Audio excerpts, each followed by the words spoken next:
Hello, everyone. Welcome in. Welcome in. We'll get started here in just a moment. We're going to allow everybody to connect audio and video.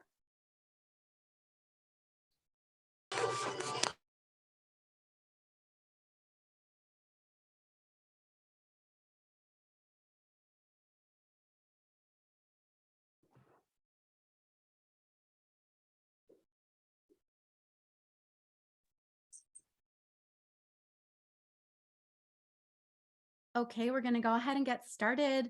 Hello and welcome everyone to the Alabama chapter meeting this evening. My name is Elizabeth Benson and I'm the current president of the Alabama chapter of the Voice Foundation. And I'd like to take a moment here to introduce you to our leadership team who have been working behind the scenes to bring you many chapter meetings each year. And we always meet between and are continuing with our agenda and priorities. So we have Valerie Aceta, our vice president, Edie Hapner, our past president, Laveda Harrison, our secretary, Janice Sullivan-Stoll, our treasurer, Brandon Marcus, social media director, and Molly Adams, our membership director. So thankful for an amazing team. I want to just move forward here. Just a couple of housekeeping notes for today. These are just sort of guidelines for getting the most out of this workshop. If you can, a chair is really recommended. We're going to be doing some seated work and standing work. And a yoga mat or a towel might be really helpful for a restorative session toward the end. And having your camera on or off is your choice as always. There may be opportunities because this is an interactive physical workshop for feedback. If your camera is off, of course, that feedback can't be provided. So they have the right kind of entirely up to you. Next up, please save the date for our next chapter meeting. That's just us here in the Alabama chapter, April 30th, 2023. This will be our third annual cabaret and celebration of World Voice Day. And we will be putting together a program celebrating the voices of Alabama. So please look for a call for participation to come out shortly. That will be coming via social media and direct email. Another very exciting event to get you from here to April is happening on February 10th, coming up. This is an all chapters virtual event, and the Alabama chapter is one of the chapters. And this is actually very wonderfully being co-chaired by our own past president, Edie Hapner, with an incredible team and lineup. This is essentially a free mini conference. So it's really something not to be missed. A couple program highlights we have. The invited speaker is Lorraine Ramig, talking about the science and practice of LSVT loud. There's a workshop with Eleonora Bruni on supraglottic extreme voice. And then a panel on singing and gender diversity moderated by Liz Jackson Hearns. So I have a lot more details on that. I'm going to drop into the chat right now, including the registration link at the top. And then this is sort of more details on all of the program events that have been scheduled. So there's some really exciting keynote speakers and other workshops and opportunities there, something really for everybody. Anything else you'd like to add about that, Edie? No, but I just need to tell everyone that there is a limit at the number of people that can attend, and it's 500. And when I checked on Friday, we had 300 people registered. So don't procrastinate. This is going to be really amazing. An international meeting. Wonderful. That's really exciting. Yes, there are, I believe, 14 chapters from all over the world. So it's not just within the United States, but truly an international organization. And some of those chapters are extremely well organized and well attended. So if you want to participate and register, it is free. You are welcome to do so, but don't delay in that registration. Thank you, Edie. Wonderful. And then moving forward, I'd like to introduce you to some exciting new members. Here we have our Student Advisory Committee, which we've just formed. So these are 3 wonderful students from the 3 disciplines that the Voice Foundation caters to, looking at ideas to help us engage in programming and membership recruitment from younger folks. So we have Natalie Doran from UAB, Lane Fletcher from Auburn, and Chloe McWhirter from Montevallo. So very excited to have everybody, and we welcome you and are very excited. Their mission is twofold. They're there to inform the board of programming ideas that will appeal to students and young professionals, and then to encourage more involvement by students. So we are very excited to have them along here with us. Welcome. And then, without further delay, our event for today, I'm very excited to welcome Kelley Schoger. Kelley is going to lead us in coordinating the whole Alexander technique for voice users. And I will drop Kelley's bio in the chat for you, but I just want to highlight Kelley is an associate professor of acting and movement in the graduate and undergraduate theater programs at the University of Alabama. She's an actor, director, movement specialist, intimacy director, and nationally certified teacher of the Alexander technique through the American Society for the Alexander Technique, or AmSAT. If you have any questions that come up during the workshop, please feel free to drop them into the chat. And if it's something time sensitive, I will interrupt and pose the question to Kelley. But if you would prefer, you can wait until the end, where Kelley's designated some time to open things up for Q&A. So that's up to you. So if you feel something's really pressing and time sensitive, go ahead and drop it into the chat and we will insert it as we can. So, as I mentioned, I will just drop Kelley's bio here in the chat for you to peruse. Then I'm going to pass it all over to Kelley. So here's her bio. Let's give a warm welcome to Kelley Schoger. Yahoo! Hello, everyone. Thank you so much for having me. I'm really happy to be here and to meet some of you all and to share some of the work. So it's funny, I wanted to start off by saying, so I realize we're all voice users, every human being who's not a voice user. But whether we are professional voice users, or we are training professional voice users, or we are beings using our voice, you know, it is looking at breathing coordination and how the breath and the voice live in the body, and what role the body coordination plays in voice using is really key and elemental to our functioning, to our expression. And so the Alexander technique really can be and is a foundational tool for any field that you're in. It has primarily been taught and is taught in performing arts training programs, but it really is a life technique for beings who living in our bodies, really. And I just wanted to kind of start out as an introduction. I will go over foundational principles first, but I wanted to point out, you know, historically, there is not a lot of academic or scientific research on the Alexander technique and why it works and why it continues to be present in a lot of performing arts training programs. But there is starting to be more research, which I find really exciting. And so I wanted to point out a study that's happened recently on kind of 2 major areas, if you will, that kind of intersect with kinesiology and psychology and neuroscience. And so, you know, I named the workshop Coordinating the Whole because in the Alexander technique, we are working with the whole, mind and body. And so some of this research is based on body schema, and body schema is kind of what our unconscious perception is of our bodies.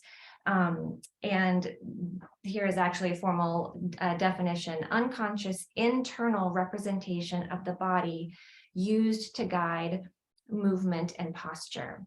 So I wanted to bring that up because I think a key word there is unconscious.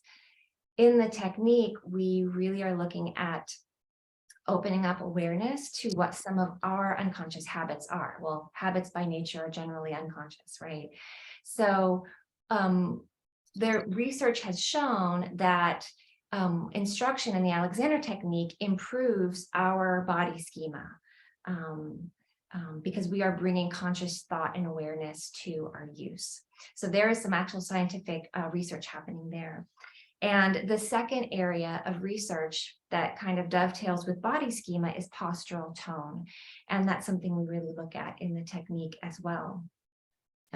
So scientific research has found that Alexander technique instruction improves the accuracy, detail, and completeness of body schema and improves the adaptability of our postural tone.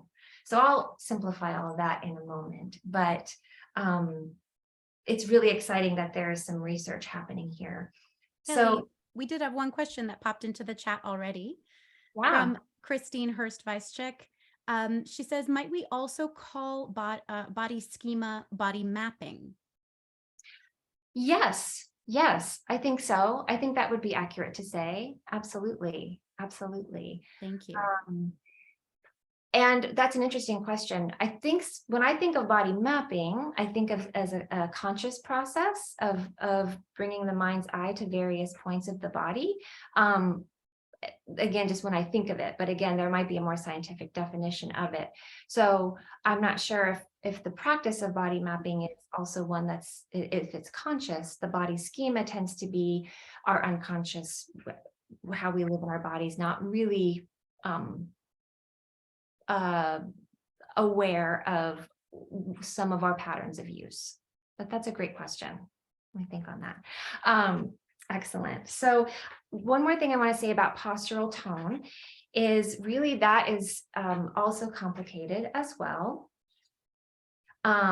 It's twofold, right? So oftentimes, and I think those of us who are teachers experience this with our students, right? We tend to muscle through things, muscle through activities. We know this in our daily life anyway, right? We over muscle to get something done. So it's working with doing a little bit less to find the appropriate muscular tone for the activity. But also we tend to rely, when we're in habit, we tend to rely on superficial muscles to complete tasks. And the underused, oftentimes deep postural muscles are underused and weaken. So it's that overusing of superficial muscles, kind of the muscles we know if we work out at the gym, we know the names of those. They're overused. So in the Alexander technique, we are really looking to release through the musculature, especially the superficial muscles. And through practice of releasing, lengthening, widening, and deepening, we are strengthening the deep postural muscles. So that's really exciting. So that's a little introduction to some of the research and to some of the concepts that we're working with in the technique. All right, wonderful. So I am going to give you a couple of the foundational techniques. There aren't very many. They sound really simple. And when we get to working, we find they're very complex because we are very complex beings. Habits are complex. The reasons why we develop habit is deeply layered. So working in the technique can be a really profound unraveling of a lot, physically, mentally, emotionally, really. But the first thing is that we are working with opening up the awareness of self. We are consciously and actively becoming aware of our response to stimulus. It could be internal or external stimuli. And I'll talk a little bit about how in the Alexander technique we open up that awareness. But that's the first step, is that we are bringing our conscious thought to our body and its functioning. The second is inhibition. And I want to define that a little bit because it is not the Freudian definition of inhibition, which is a suppression of something. Inhibition in this sense, in the Alexander work, is the arresting of a habit, the stopping and redirecting of a habit, inhibiting that habit so that we can redirect in a more advantageous way. So this inhibition, in terms of how to practice it, is really can be thought of as a pause to opening up a moment to arrest a habit. So I'll give an example. I'm writing an email and I really need to get it done. And I notice that my shoulders are creeping up and I haven't probably really taken a full breath. And then I'm like at the end of the email and I realize this. Or if I'm working with the Alexander technique, I'm realizing I'm aware that I'm doing this to my body. So the inhibition is just a pause, a breath, so that we can get to the next step, which is direction. And in the Alexander technique, direction is more of an intention. It's not an effort-based verbal cue that we often hear growing up, like sit up straight, engage your core, all these things that we hear. So we over muscle into all of these effort-based verbal cues. The directions are really intentions, and they are to be thought rather than acted upon. And that's tricky. That's why it's a hands-on technique. A practitioner will help kind of give that direction. But I can do that through verbal cueing in this workshop as well. So this opening up awareness of self, we pause, we inhibit, and we redirect. So those directions I'll talk about in a moment. But those are the top three. Those are the top three foundational principles of the technique. Two other things I want to mention is when we are in habit, that habit, whatever that is, begins to feel right. It feels correct. We have neural pathways in the brain that have been carved out really nicely. So that collapse, this is where we feel okay, or whatever the habit is.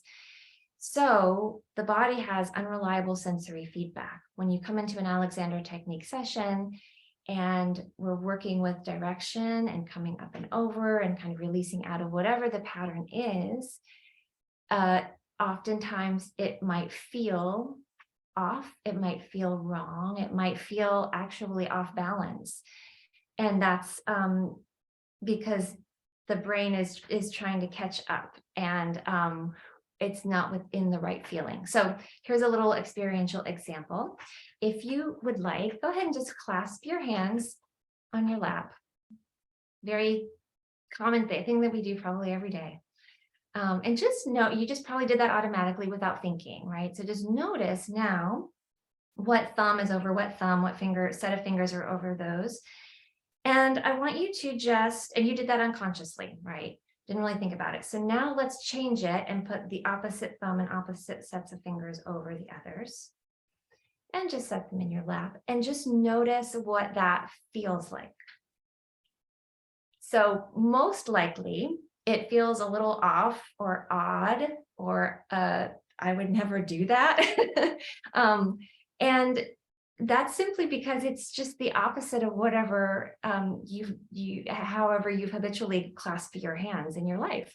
But I guarantee that if, say, you spent a number of months, whenever you clasp your hands and you tried doing it consciously in the opposite direction, it would begin to feel right. It would begin to feel like the other way. Just carving out a different new neural pathway in the brain, and we're able to do that. The brain is a miraculous thing. So that's an example of unreliable sensory feedback. I'll just give a quick personal example of this too. I have a 46-degree lumbar scoliosis curve and a 27-degree thoracic compensatory curve. And at a certain point in my life, I became immobile. I was having back spasms. I I couldn't put my shoes and socks on. And so I came to the Alexander technique as an actor, but also as a person in extreme pain. And because I'm in the performing arts, someone suggested Alexander technique to me. And through a slow process of unwinding and lengthening and widening, it changed my life. It changed my life. But I bring the story up now about unreliable sensory feedback is because, so here I'm in the chair. This was just where I lived, just leaning into that curve. I would look back at photos, standing, sitting, and here I was. So as I began to work and was hands-on work and coming out of that, I could see in the mirror that I was here, but I felt here. I felt pitched forward and to the right, like this extreme. This is how I felt in my body. And it just astounded me that I could feel that, but see that I was here. So that's just a really powerful example of, we can't always trust our feeling, how we feel when we begin to work on unwinding habit. So that's a really powerful part of the technique. And one I really emphasize to my students because, oftentimes they will say, well, that feels weird. That doesn't feel right, And of course I always say, you trust your own bodies. There's never any pain, but if it just feels off, it's normal. Wonderful. So, and the last thing we work with is primary control, what Alexander called primary control. And I want to just emphasize that principle because we know as vertebrates, all vertebrates initiate movement through head, neck. But we really emphasize in the Alexander technique, support and tone through the whole axial skeleton. And I think that's really important, especially when we're talking about breath, the voice, using the voice, that this lengthening and this deepening of stature and coming up and allowing space within the axial skeleton and the musculature there, that provides the best conditions for vocal and respiratory function. And in turn, that ongoing motion of the breath will strengthen the postural muscles that support the body and that fuels length along the spine. So I really love this idea of the breath being key in helping to strengthen our deep postural muscles. And that's something that really was useful to me, especially with the scoliosis too. All right. So now I'm going to move on to some exercises to kind of illustrate everything I just talked about. I know I just spoke a lot of words here. So I will take a moment if are there any questions before I go into the next segment. There was just one other comment that popped into the chat from Kat Headland, who said, I like to say the thought is the action. Yes, I love that. I love that. Wonderful. And then I steal that. And then Christine Hurst-Weischuk came back and said, body maps are conscious and unconscious. Okay, thank you. I have one quick question. I was curious when you were talking about your scoliosis and how you kind of reframed your positioning and it felt odd. Has it normalized since working on it, I guess? Yeah, thank you for asking that. Absolutely, yes. Yes. So my kind of proprioceptive sense, that kind of, it has shifted. And so now that I'm no longer in this habit of collapsing into and leaning into the curve and the rotation of the curve, yes, this first of all, now this feels terrible to me, but being upright is normal, if we're going to use that word. Absolutely. Yeah. So it did normalize. It did shift. Absolutely. Yeah. Yeah. I mean, so and that's just so promising, isn't it? I think that we really can work with habit. Yeah, it's a process, but it's so possible. Yeah. Thank you. Okay. So I always teach a little bit of functional anatomy, and you all probably know these things, but we're gonna go over it a little bit anyway, because I know for me, even as an actor, person working with my body, I realized that there were so many things I didn't quite know. And our perception about certain things definitely is reflected in our movement patterns. I see this in my students all the time. So just for a couple of things, I'm gonna stand. You all don't have to stand, but I'm gonna stand. So I'm just gonna move my chair over and adjust my camera. So, so one of the most important things that we work with in Alexander technique is, and where we start the hands-on work is on the head neck area. And so I always ask my students, can you point to where the top of the spine is? And so usually in class, I will get, this pointing right here, right? Yes, I see some nods there. So if we think that the top of the spine is here, which is like what, C7, cervical vertebra 7, this pull down of the head and neck is, first of all, we think, oh, that's what we're supposed to do. And especially in this day and age when we have phones and everything, and this pull down is so strong as we look forward and we pull down. But even in F.M. Alexander, who's the founder of the technique in the early 1900s, this was his habit, and there were no phones then. So it's been happening forever. So with the knowledge that this is actually the base of the cervical spine, I talk about where the spine meets the skull. So where that first vertebra meets the skull at the atlanto-occipital joint, that synovial joint, that where the spine attaches to the skull is so high. So I'll have them do this. So I say, take your thumbs, you can do this if you like, and put the thumbs at this little divot kind of near the tops of the ears here, like that. And I just ask them to imagine if there's like a pole kind of running through from thumb to thumb, and kind of behind the nose there, behind the uvula, that is where we have that synovial joint, the atlanto-occipital joint. It's all the way up there. And so that's so important to note, that the movement of the head on the top of the spine is so high, and that we just initiate movement just by a little nod right here, really up high. And that's so important, right? As we know, as voice users, so that when we are not pulling down, depressing the larynx, shortening all the muscles of the neck. So there's an extraordinary range of motion in the head neck, of course, because it's a synovial joint up there, but that the initiation point is really high. So when I do hands-on work, or even with I'm working verbally, Alexander's directions, as I mentioned, are first, we're going to that intention of, I'm going to free up at the neck so that the head can balance easily on top of the spine. The words are forward and up. Sometimes I don't use forward because students think forward is this. We don't want that. But the Alexander direction is, and what I would do with my hands, and you're welcome to even put a hand here on your forehead in the back of the occiput, and have the thought, remember, we're not pulling, it's the directions are not doing, it's the thought is action, as someone said so brilliantly, that we're thinking, I'm going to free the neck so that the head can balance forward and upwardly, easily on top of the spine.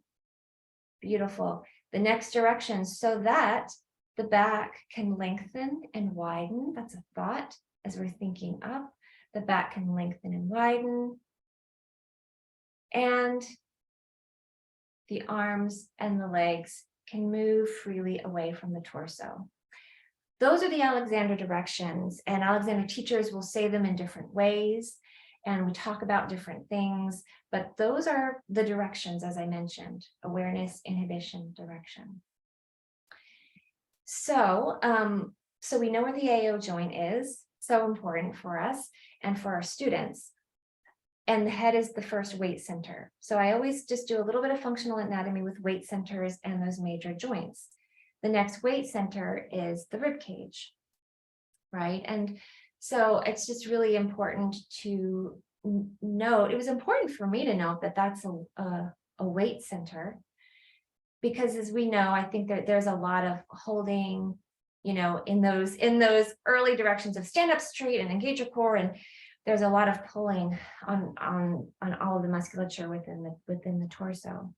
So we have this weight center of the rib cage, and I'll often mention when we're speaking of breathing, the vocal mechanism, we know that the diaphragm, and you all probably know this, that the diaphragm has a lot of attachment points here, including that xiphoid process here, the base of the sternum.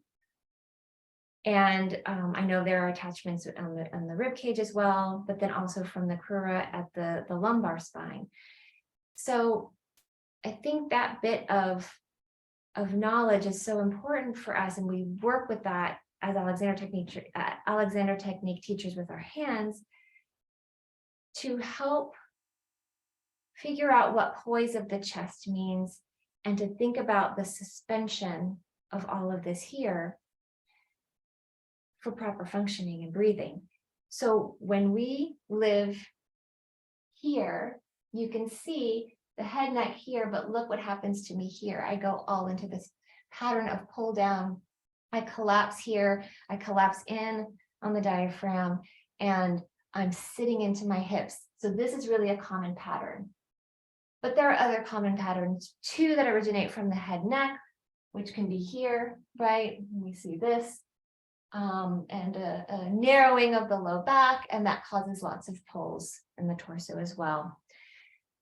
So we talk about that, and then the pelvis is the next weight center. And so I always ask my students, so ask you, where are your hip joints? And invariably, most of the students, and again, I was the same way, will point here. And this is so interesting, right? If we're thinking that the hip joints are here, we're pointing actually to the iliac crest, the big bones of the pelvis. There is no joint there. So if we do in our mind's eye think that the hip joints are there, we bend from there and we go like this, and we pick up something here and we bend like this. So what's happening is we're bending from the delicate facet joints of the spine versus the big weight-bearing joints of the pelvis, which are here, right, in and deep, and we can put our hands here and we can lift our legs and kind of feel deep inside where those hip joints are. Really important in overall pattern of our directions in the Alexander Technique. So I'm going to move my chair over here and move my camera again. And I'm just going to show you, and then I'll invite you, if you have a chair and want to stand, to experiment with the directions. But in the Alexander Technique, I'll sit down for a second, we work with sitting and standing in a chair. And it's not because we want to learn how to sit and stand better, well, we do, but really it's just an opportunity for movement. And really sitting and standing is biomechanically quite complicated because we're folding and unfolding in a lot of joints. But the one that we don't need to tense, use or collapse in on is the AO joint up there, the Atlanto-occipital joint. So here I am at the chair. And I know you can't see my head right now, I don't think, but it is forward and up, and I'm going to keep it that way. And I might have a head on, actually, I'm going to move my camera a little bit up so you can see me a little bit better. I might have hands here. And if you're doing this at home, you're welcome to put some hands here. And you can feel that easy nod at the AO joint, thinking the neck to be free, so the head can balance on top of the spine, the back can lengthen and widen. And we're going to slow down sitting. And what we're going to do is we're going to still think through that balance and through that length. And we're just going to bend the knees, imagining the pelvis is dropping toward the floor. And then we're simply going to hinge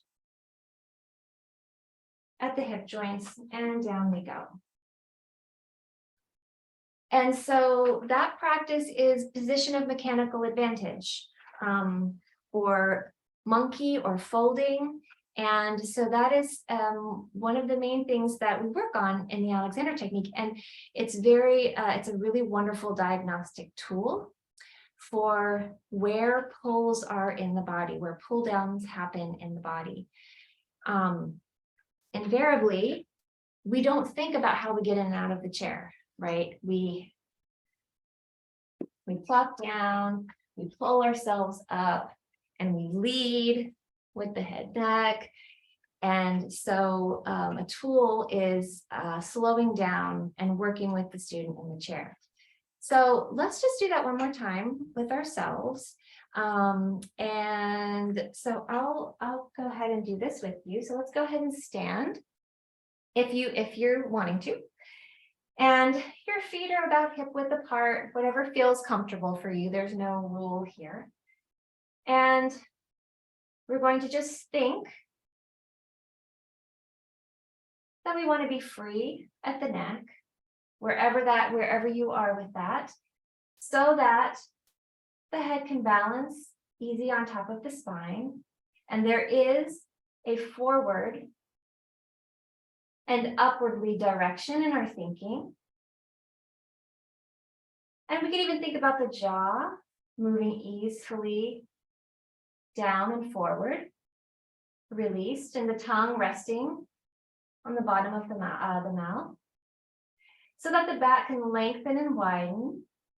And we're going to still think that up length as we send the knees away, and we hinge at the hips, and we come easily to the seat. So how did that go? I don't know. Maybe you'll tell me afterwards in the chat. But Kelley, we did have one question from Jordan Tucker. Can the Alexander technique be adapted / used for those who are wheelchair bound? Yes, that is a great question, and thank you. Yes, I know a lot of colleagues that do that work, and because it is working with our thinking, so much could be done without even going into a lot of movement. Certainly not having to go in and out of a chair. I mean, we could even do that now. And I encourage you, as you're continuing to listen to the rest of the session, just as you're sitting, to be thinking that, right? To be thinking, or to open up that window between stimulus and response. As you're listening, is there a strain? Are you pulling yourself toward the computer? Or can we come back to our backs, thinking I can free at the neck, the head can balance on top of the spine, my back can lengthen and widen, and I can find my sitting bones on the surface of the chair, and the legs and arms can move easily away from the torso. So I think absolutely that thinking can happen anywhere with anyone. That's a great question.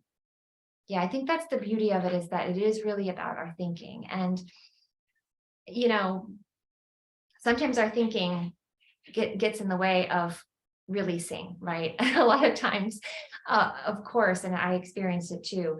Oh, my focus on my body and releasing is making me tense up. But it is a process, and hands-on work is really advantageous, but that it's really just not about releasing, relaxing, but that we can just notice where we might be holding and just start to begin to think those directions. The body is sensitive and will begin to respond, for sure. Good. Okay, looking at time. All right, so wonderful. I'm going to move on, and thank you. I want to take us through another little exercise, and we can be here in the chair. And it's called listening hands. And so some of the work that I've done more recently is with Jessica Wolf. She's an Alexander technique teacher at Yale School of Drama and the author of Art of Breathing. And she's done a lot of research in connecting Alexander technique to the respiratory re-education work of Dr. Carl Stow. Maybe some of you are familiar with him, no longer living, but he worked with emphysema patients and made a lot of progress in opening up breathing capacity an emphysema patient. So this is her exercise, and this can be done with a teacher doing hands-on, or we can place hands on ourselves. So I encourage us to do that. You can have camera on or off, of course. And I'm just gonna talk you through some questions and investigations, if you will. So hand can be here on the upper chest, on the belly, rib cage. You could even move them around. This is called listening hands. And we can still think our directions here, and you can certainly be back against the back of a chair if you need. But I want us to explore this idea of breathing as an activity of the back. And I want us to listen into the three-dimensional shape change of the torso. So it occurs on every breathing cycle. So listening with your hands during this breath cycle,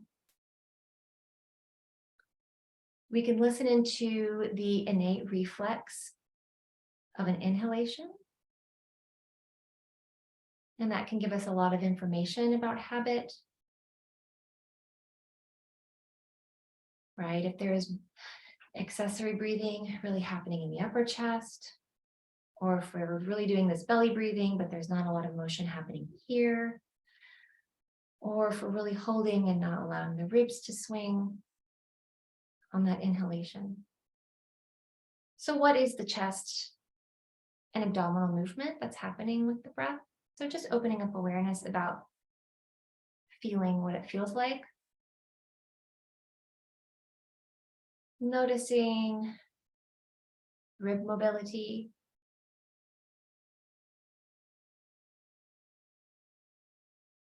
Bringing your awareness to what motion is happening along the spine as you breathe.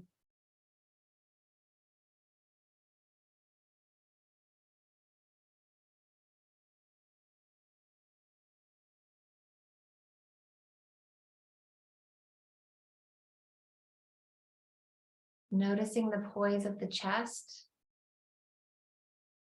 So a lot of times, especially with students, right? Maybe there's not a poise of the chest, meaning we're collapsed, or there is a collapse on the exhale, like,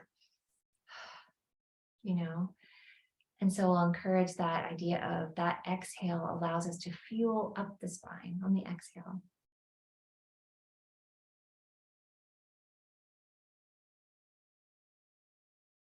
And lastly, just the idea that our breath is very, as you all know, it's very responsive, right? So it responds to our thoughts and emotions. And I emphasize this a lot in my work with actors. So the breath doesn't just only respond to like the degree of our physical activity or what we're needing to do, but our emotions. The nervous system and respiratory system are so intimately linked. So this exercise really can also be so wonderful for nerves, for stage fright.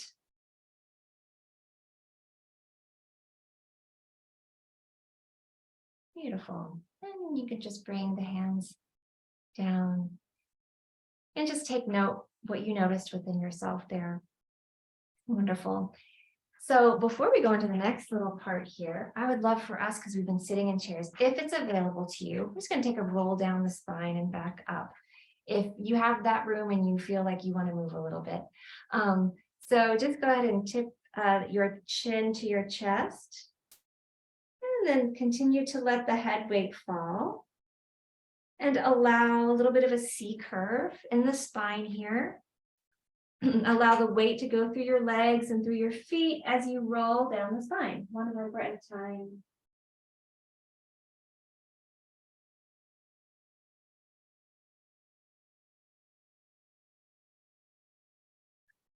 I'm just going to come back up to speak here, but roll back up whenever you like, but just notice while you're there, the weight going through your sitting bones and really breathing into the whole back body. Wonderful. And then rolling up. one vertebra at a time, and going ahead and as you come back up, just feeling nice, easy. You can bring a hand to the front of you, the back of you, to just encourage movement and encourage release and lengthening, widening, deepening through the spine here. Beautiful. Wonderful.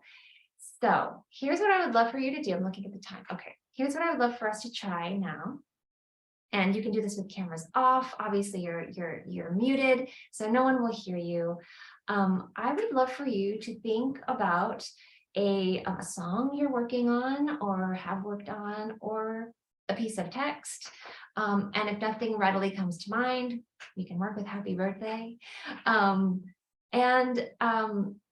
want you to, when you begin to sing, I want you to just notice in some of the thinking that we've already begun to do, is there a preparatory set? Or maybe even when I mentioned starting to sing, did something happen in you? It could be tiny in the AO joint, something like, I'm ready. Oh, okay. Just notice anything happened in the body responsive to that thought of singing something. And I want you to, if that has happened already, pause, find your sitting bones. Think through the directions, however available they are to you right now. I'm going to free up at the neck.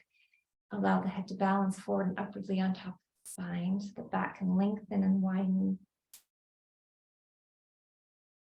And I'm grounded through the sitting bones, and the legs can flow away from the torso, and then begin to sing from that point, or speak, whatever you want to work with. I know we're not warmed up, so whatever you want to use. And as you do that, if you begin to feel something lock up, I'd love for you to actually stop. And don't go forward, and come back. And come back to a pause. Yes, absolutely, you can bring your hands to forehead and occiput if you like, or on the chest. So don't go forward if you're finding a habit of locking, however small. And just pause, redirect, and go back in. So I'm just going to give us a couple minutes. I'm going to stop talking for you to experiment with that. Excellent.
Wonderful. So whenever you're ready, bringing that to a close. We could work on this forever, but it's just interesting to know. First of all, sometimes working in this way, especially when you don't have the hands-on work, it's can be frustrating. because I think we're end gainers and we want to just get to the thing, and we want to focus on the sound and the quality and how we right, versus slowing down and understanding, oh, what's happening in the body? Am I feeling movement along the spine? But it's also an opportunity for us to put these thoughts into action. I'm going to keep quoting the person who said that because I love it. The beauty of the Alexander technique is that we can put these directed thoughts, we can inhibit, pause, to redirect in activity. So it's brilliant for performing artists because we don't have to just do all the work in the movement studio or wherever at home, and then we come in and do our thing. And right, working with habit doesn't work that way. What we do in our daily life, we're definitely going to bring it on stage or to work or wherever. So we can pause and have that thought as we begin to sing, while we're singing. And it can be very freeing to think, oh, I'm singing this note and I'm going to think forward and up, lengthen for a millisecond, and it's a whole interesting conversation that we can have too. I have actors that are like, but I need to stay in character. Is that going to take me out of character? And I'll often say, have that thought in character, but also there is that duality when we're performing, that we're never completely the character. We're always also the actor or the singer, right? We always have that duality on stage happening. So why not add this, right?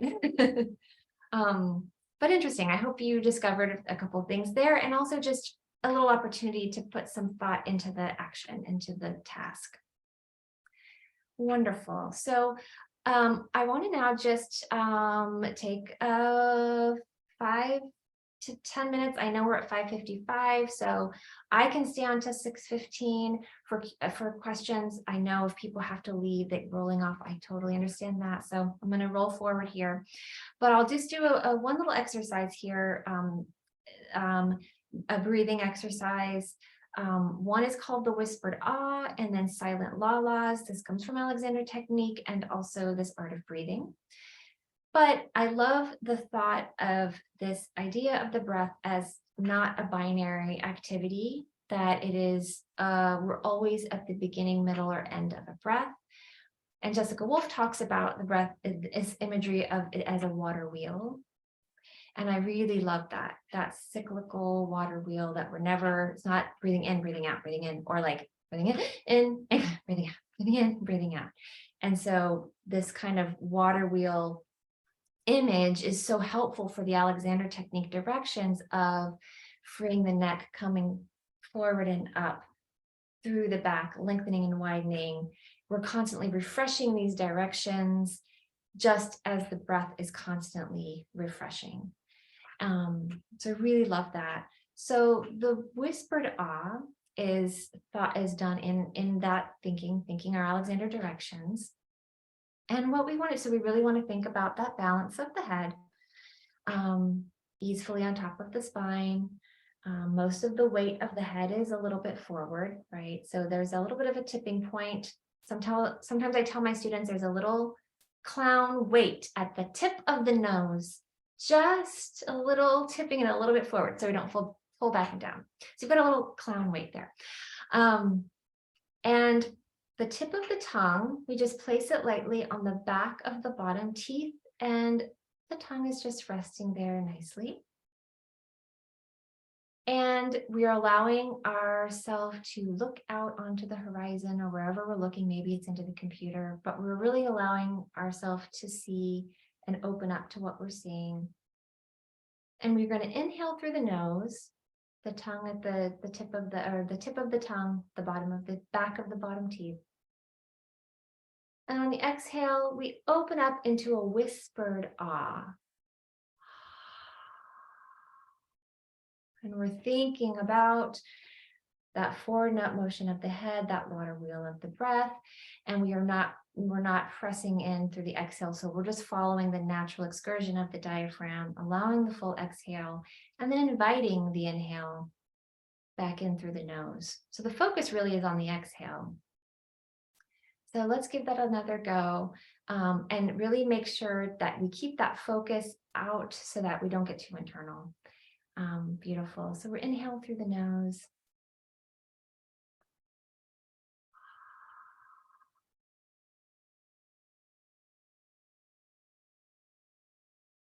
And just inviting the inhale back in through the nose. So just exploring your natural breath cycle and allowing that excursion of the diaphragm. And really thinking of the breath as fueling. So that exhale, we fuel up the spine.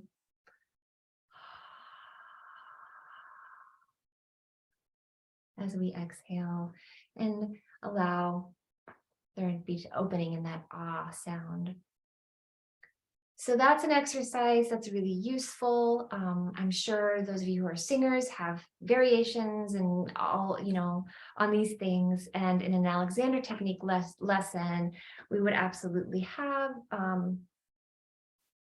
do hands-on work to just notice maybe where in that breath cycle there might be a tightening at the AO joint or a shortening or a pulling down. And it's just an encouraging of those advantageous directions, allowing the jaw to release. Wonderful. So next little exercise, we'll do silent la-las. So this is really fun. The la-las, they're silent, so it's just, so we're kind of tricking the glottis to stay open with these, but we're not actually sounding. And of course, we're avoiding forcing the breath as well. So here we go. And we're just going to think through our directions, breathing in through the nose.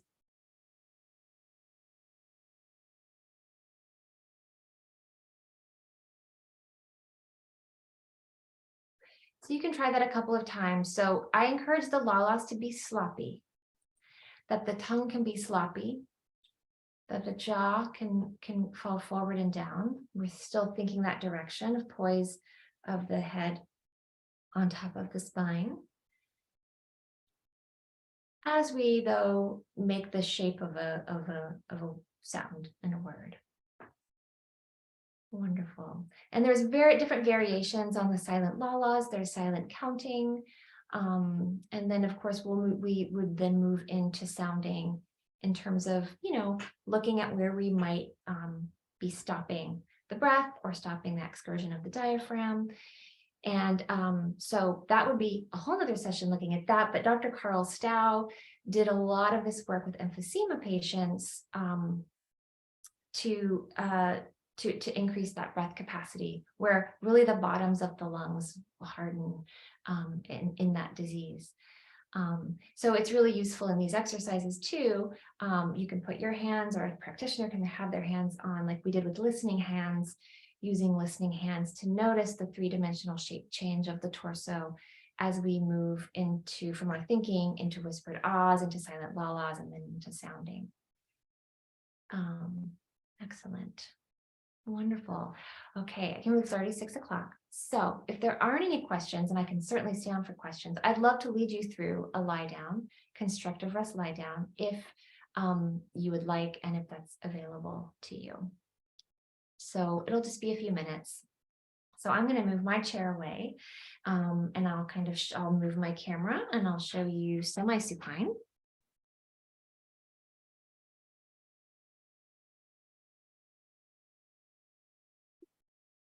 But then I'll get back up and talk you through it. Okay, let's see.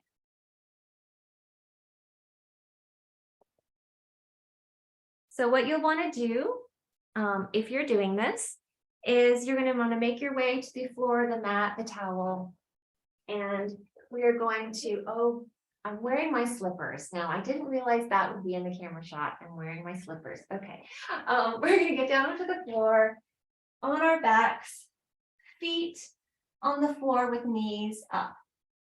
And it's going to be different for everyone, but we don't want our feet too far away from us. We want to have our heels closer to our sitting bones if that's available to you. That just invites the pelvis to fall back and down, and we widen through the lumbar spine. But there's no need to push down. We want to allow the natural curves of the spine. But the position of the legs allows for widening. And then for the hands, we want to think about space in the armpit area here, arms away from torso.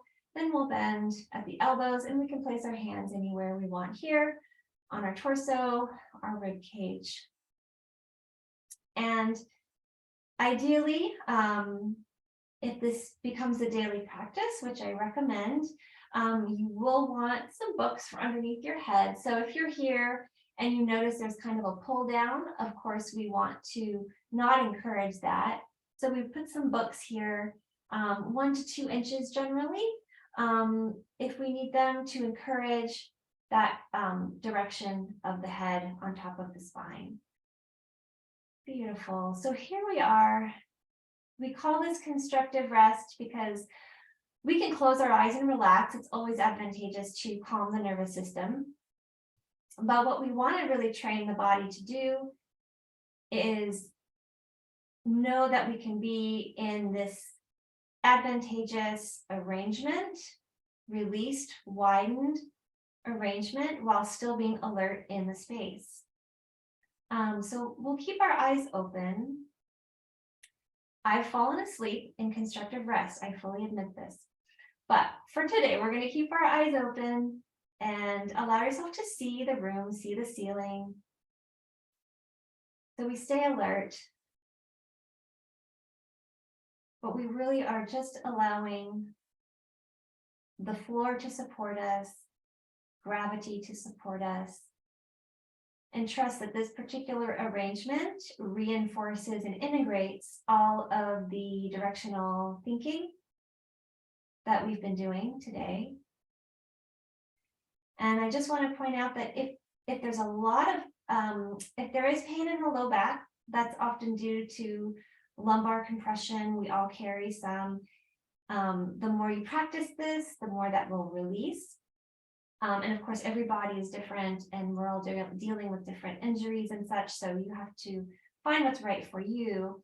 But generally this gets easier. But if there's too much compression or it's painful, you can extend one leg.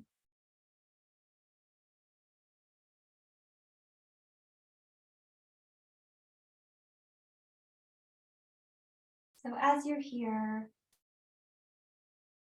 we are allowing gravity to help us gently align or realign the spine.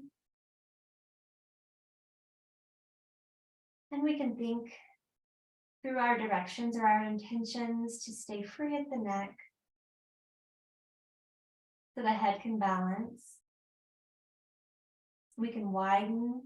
This is all thoughts. We can think of widening through the clavicle.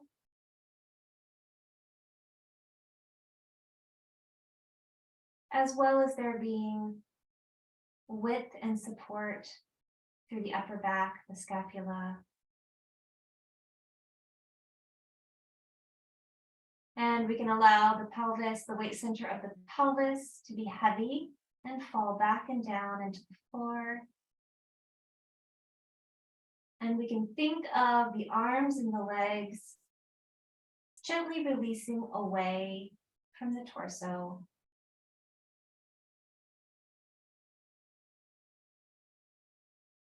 As our feet make contact with the floor.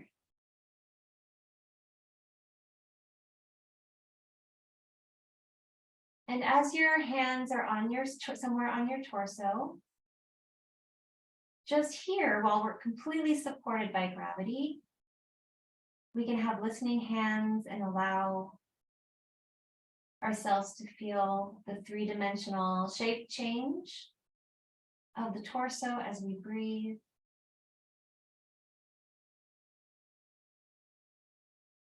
As we allow the ribs to expand and drape.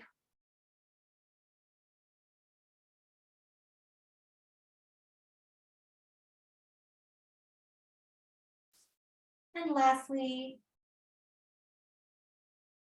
let's allow ourselves to experiment with a whispered ah here. And so we can notice where we might want to lock up, and we can just give way to the floor, to the support of the floor.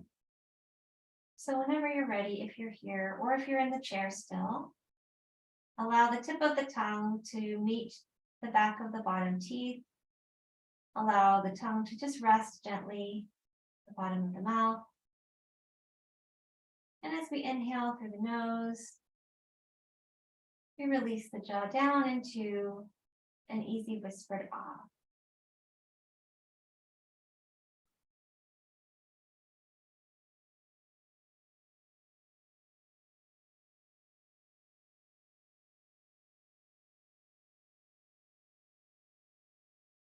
Beautiful. And sometimes it's really interesting to experiment with the whispered ah in constructive rest, because we can really feel if we tend to clamp down at the AO joint there.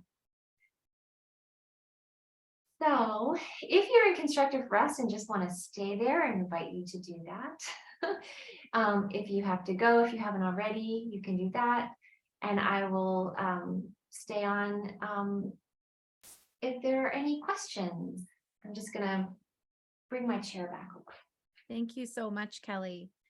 We are a small enough group that if you would like to unmute and just ask your question, you are welcome to do that. If you prefer to put your question in the chat, I can relay it for you. Or if you'd like to use the raise hand function under reactions, you're also welcome to do that. So we'll open it up now.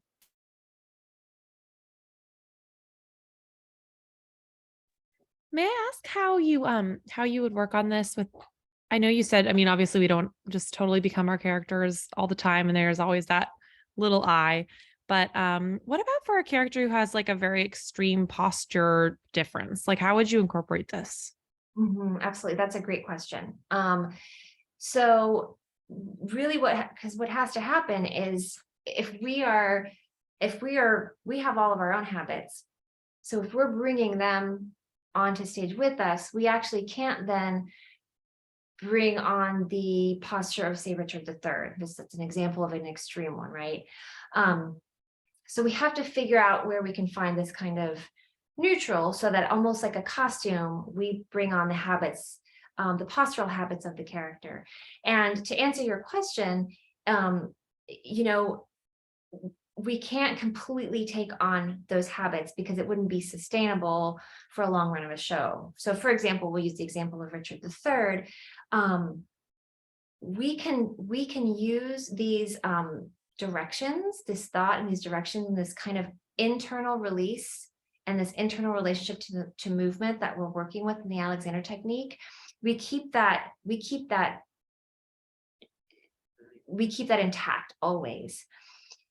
As we then add on a postural thing, so if I add on this kind of slump, I wouldn't then also really clamp down, because like if I had this, I would probably be like really pulling back and down at the head. I'd probably be not breathing. So there's a way to think about all of that opening and release, bringing this on, but still keeping this freedom at the AO joint, and using breath actually to kind of help continue to create this movement that is this posture. And example I always give to students initially, although I do use hands-on work while they're in the choice, the character choice, but as example of like making a fist. And so like, if you make a fist and I'm like, it's like tight, like you clench, like you just clench it, or you can like release all of that internally, but still keep the shape of the fist. And I can have that feeling of that intention of like, you know, whatever, punching someone's lights out or whatever, but that everything within me is released, but I'm creating the illusion of that shape while not clamping down on some of those key areas of the body. So I always have students do that, like just make a fist and then continue to make a fist, but internally release. So hope that answered the question, but I think we have to keep the that's so cool. Yeah. Kelley? Yes. Speaking not of people who sing or not of people who act, but people who have problems with their voice is what I relate to. And who have, I was just trying to think of that, you know, your Richard, your analogy to thinking the action. Have you ever tried this kind of thing with someone who, for example, has to work at carrying heavy things in their job, or a new mother carrying a heavy baby around, or, baby around on their hip and trying to, it's not even, I mean, they have to, they can't pretend, they have to hold the weight. Have you ever, does that make sense?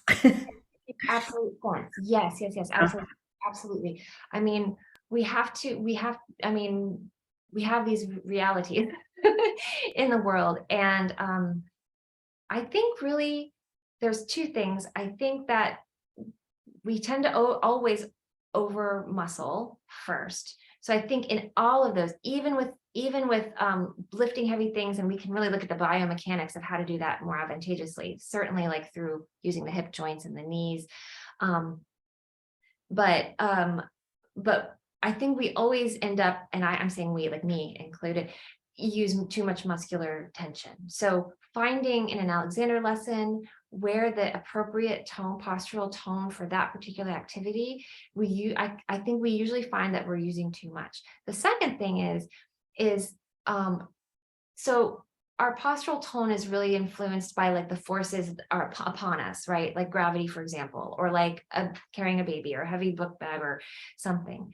And I always think of it as like gravity can be our friend. These things can actually help us come up because we're very reflexive. So, we have to go down to come up. Or I always think of like the I don't know. Did you have pogo sticks when you were young? When I give that example, I probably had more pogo sticks than you did, Kelley. Sometimes I don't even know what they are, and I'm like, oh my goodness. Oh, right. But yeah, so right, we're spring loaded like a pogo stick, right? We come down, we come up, and we really are spring loaded. Our reflexes do work that way. So I wish I had a backpack in here, but I always think of I can actually let the backpack help me come up, because there's a force coming down upon me that I can feel that resistance and come up against it, versus letting it pull me down. Because with our thought, we think of coming up, up, up. We can do that even if there's an extra force, right? The baby on the hip or the thing that we're carrying. Does that make sense? Like come up against the force of it with our thinking, it can be really useful. And I love the whole idea of kind of like thinking it, right? Like think it and then maybe find a middle ground. Thank you so much. This is great. We can take maybe one more question if there are more questions. It is 6:16, so we want to be mindful of time. And thank you so much, Kelley. So if there are other questions, now is the moment. And also, if something comes up where you just want more information on Alexander technique or anything about this session, please feel free. I can forward my email address. I'm available to answer questions or so please feel free to email me, and Elizabeth, I can send you that information. Sure. And I think you can find Kelley Schoger's bio information on the University of Alabama website there too, and there should be contact information there as well. Okay, well, hearing no further questions, I want to give a big round of applause and thank you so much to Kelley for this workshop. This was really incredible. It was wonderful to have you, and just to know that you're here in our, we are so spread apart in this state. I think sometimes we don't even realize the riches that we have in knowledge and practitioners and people with, incredible training and expertise in care of the voice. So, so we thank you so much for being here, and we say, of course.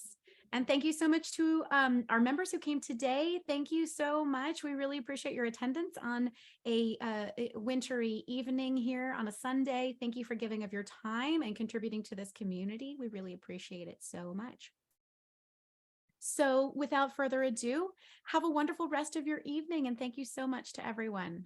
Thank you, everyone. So nice to meet you. Bye-bye. Thank you so much, Kelley. You are so great, Kelley. And it was, I've known you so long, but it was really lovely to like be in a space and get to work, like do some of your work. So thank you. Love you. Thank you. Talk to you soon. Valerie, thank you. Bye.